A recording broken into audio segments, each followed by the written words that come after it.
Have you ever picked up a book that promised to whisk you away to breathtaking landscapes, only to find yourself drowning in endless descriptions of rocks, trees, and fault lines?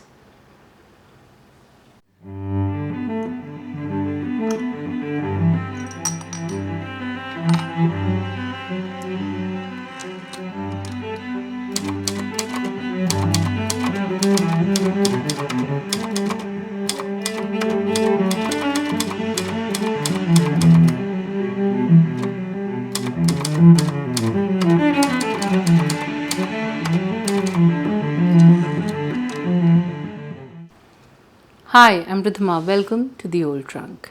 Today I'm reviewing the award winning debut, hyped as a poetic masterpiece blending human stories with the pulse of the earth, Latitudes of Longing by Shubhangi Swarup. This book has serious credentials. It won the Tata Literature Live Award for debut fiction and was shortlisted for the JCB Prize. It's often described as a novella in four parts, blending magical realism, eco fiction, and literary fiction, set across the vibrant landscapes of South Asia. I was drawn to this book because it promised to weave human emotions with the rhythms of nature. Think monsoons, mountains, and oceans that feel alive. As someone who gets chills from Mary Oliver's poems like Wild Geese or The Summer Day, I was ready for a prose version of that magic. But as I'll share later, the novel's obsession with nature's every detail left me a bit frustrated. Stick around for a deep, critical dive into the story, characters, writing style, and why this book didn't quite hit the mark for me. Latitudes of Longing is a tapestry of four interconnected stories, each set in a different part of the Indian subcontinent and beyond. The Andaman Islands, Burma, Nepal, and the Himalayas. Spanning decades from the post colonial era after India's independence in 1947 to later years, the novel explores themes of love, loss, and humanity's deep connection to the natural world. The earth isn't just a setting here, it's practically a living character with its fault lines, jungles, and seas shaping the lives of the people who inhabit these spaces.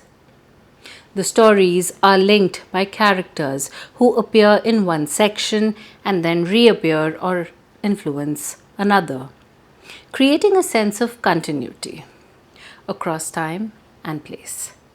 It's like a narrative relay where one character's story hands off to the next. The novel weaves together personal struggles, romantic love, family bonds, personal sacrifice, with broader themes like the legacy of colonialism, political unrest, and even a touch of supernatural, with ghosts and mythical characters adding a magical realism flair. What sets this book apart is its ambition to tie human emotions to geological and natural forces. Swarup uses the concept of Pangaea, the ancient supercontinent, as a metaphor for how everything, people, places, time, are interconnected. It's a bold, sweeping vision, and the novel's structure reflects that, moving between intimate human moments and cosmic reflections. If you're into stories that blend history, culture, and a deep sense of place, this sounds like a dream. Now let's meet the characters who bring this world to life.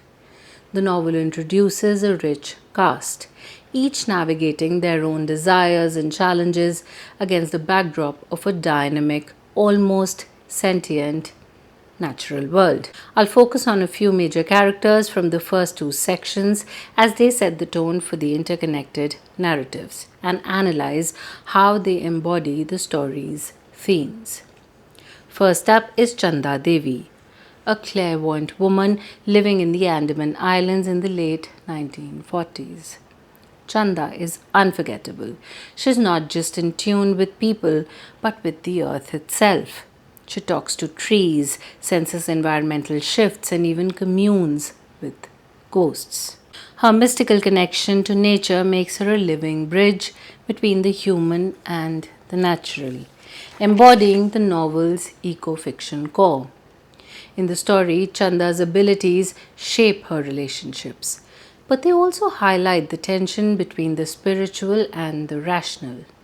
She feels like a force of nature herself, and her presence lingers even as the narrative shifts to other characters.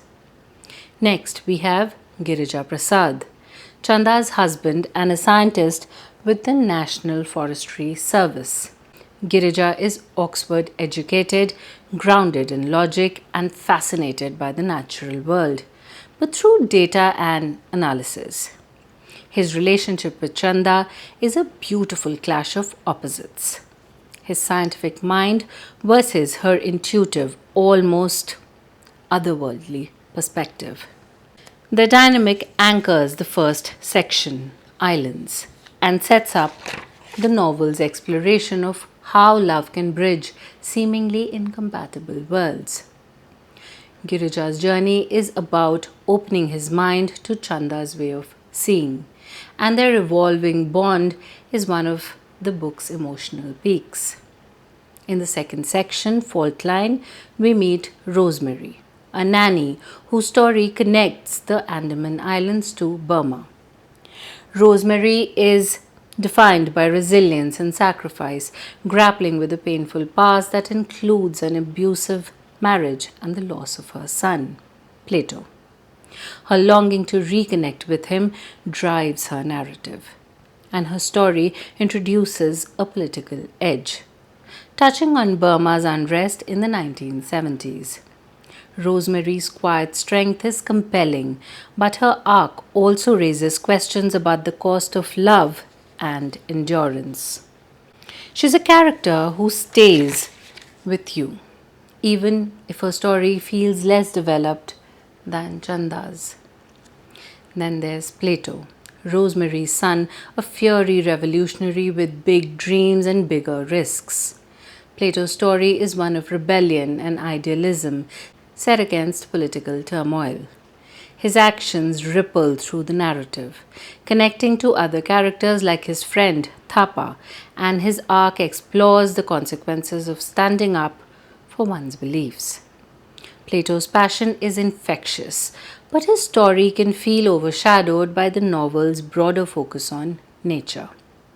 These characters are vivid and complex, each embodying a form of longing for love, freedom, or connection with the world.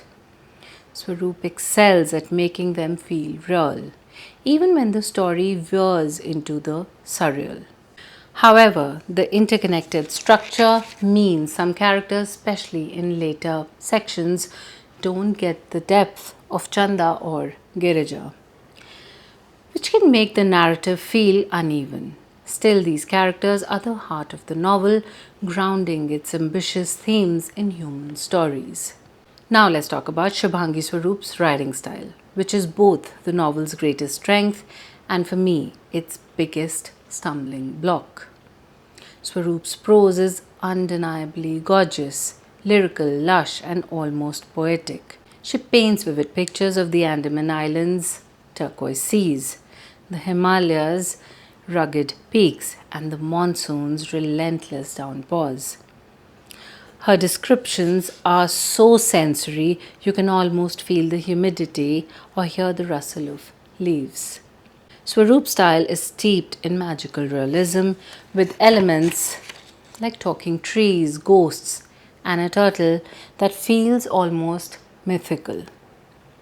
She blends these scientific details, plate tectonics, forest ecosystems, geological shifts, creating a unique fusion of the mystical and the factual. Her prose reflects her background as a journalist with a clear reverence for research and the natural world. She's been praised for crafting a fiction of nature, where the earth feels alive and her use of Pangea as a metaphor for interconnectedness is ambitious and thought provoking. But here's where I need to get critical. The nature descriptions, while beautiful, are overwhelming and frankly excessive. I admire nature in literature, especially when it's used with precision, like in Mary Oliver's poetry, where lines like, "Tell me, what is it you plan to do with your one wild and precious life?" from the summer days, capture the soul of the wild in a concise, poignant way. But in Latitudes of Longing, Swarup's prose often feels like it's trying to catalogue every leaf, every tremor, every wave. The first section, Islands, strikes a decent balance, with nature enhancing Chanda and Girija's story. But as the novel progresses, especially in Fault Line and beyond, the descriptions become relentless. Paragraphs about fault lines, monsoons, and ecosystems that feel like mini lectures rather than storytelling. For example, there are moments where the narrative pauses to describe the geological history of a mountain or the life cycle of a coral reef in exhaustive detail. It's well researched, sure, but it feels like Swarup is more interested in the earth than in the characters. As a reader, I found myself skimming these passages, craving the human drama that got buried under metaphors about tectonic plates. Nature should enhance the story, not eclipse it. And I think Swarup's prose tips too far into indulgence. Unlike Mary Oliver's economical poetry, which uses nature to illuminate human emotions in a few precise lines, Swarup's verbose style lacks that restraint. And the constant tangents into the natural world disrupted the narrative flow for me. If you're a reader who loves dense, immersive descriptions and doesn't mind multi page detours into the science of a monsoon, you might eat this up. But for me, it was a major hurdle. Okay, let's get real about my experience with Latitudes of Longing. I was so pumped to read this book. The hype was real, bestseller in India, critical acclaim, and the comparisons to literary heavyweights. I thought a novel blending human stories with the earth's rhythm would be a slam dunk. But Latitudes of Longing left me disappointed, and the main culprit was the overwhelming focus on nature. Don't get me wrong, the book has moments of brilliance. The first section with Chanda and Girija is captivating. Their love story set against the lush Andaman Islands feels like a dance between human hearts and the natural world. Swarup's prose shines here, blending nature and emotion in a way that feels alive and purposeful. But as the novel moves into Fault Line and the later sections, it starts to unravel. The characters take a backseat to endless descriptions of earthquakes, monsoons, and geological phenomena. I wanted to stay with Rosemary's Pain or Plato's Rebellion. But instead, I was reading about the formation of a mountain range or the migration patterns of a bird. Here's the thing, I love nature in literature when it serves the story, but Swarup's prose feels like it's trying to write a love letter to every blade of grass, every tectonic shift, and it bogs down the narrative. It's beautifully written, but I kept thinking, can we get back to the characters? The prose felt like it was showing off, prioritizing research and lyricism over storytelling momentum. By the time I reached the fourth section, I was skimming, which is heartbreaking because I wanted to love this book. The interconnected stories are a great concept, and the characters have so much potential, but the nature heavy prose made it feel like a slog. I don't mind slow burns. I loved God of Small Things by Arundhati Roy, which also weaves nature and human stories. But Latitudes crossed a line into indulgence for me. The difference lies in focus. Roy balances nature with character driven storytelling, while Swarup's prose often prioritizes the environment over the people. That said, I can see why this book resonates with some readers. It's ambitious, beautifully written, and unlike anything else out there. If you love getting lost in lyrical, nature obsessed prose and don't mind a contemplative pace, this could be a 5-star read. For me, it was like 2 stars. Nice but frustrating. With too much nature explanation stealing the spotlight from the human stories I wanted more of. So, what's the final verdict on Latitudes of Longing?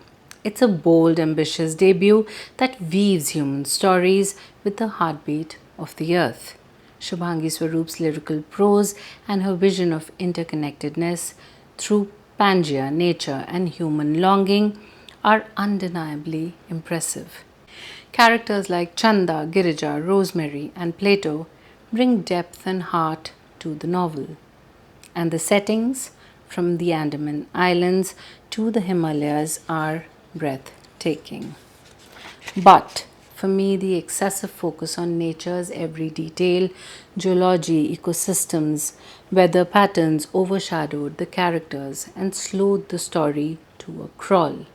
As a lover of concise, evocative nature writing like Mary Oliver's poetry, I found Swarup's verbose prose a bit too much, like a beautiful painting with too many layers of paint. Who is this book for? If you're a fan of lush introspective writing, think Arundhati Roy, Gabriel Garcia Marquez, or Richard Powers. This could be your next obsession. It's ideal for readers who love eco-fiction, magical realism, and don't mind a slower, reflective pace. If, like me, you prefer nature as a poetic accent rather than the main event, or if you want a tighter focus on characters or plot, you might find it challenging. So, finishing up, let me end with a few questions. Have you read Latitudes of Longing? Did you fall in love with its nature heavy prose? Or did you, like me, want less geology and more human drama? Drop a comment below. I'd love to hear your take.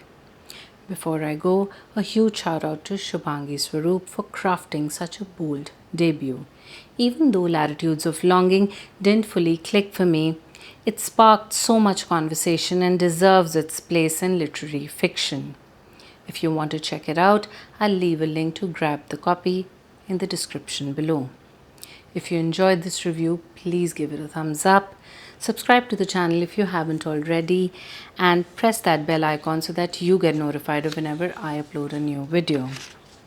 I'll see you in the next one. Until then, stay happy. Thanks for watching. Lots of love. Bye-bye.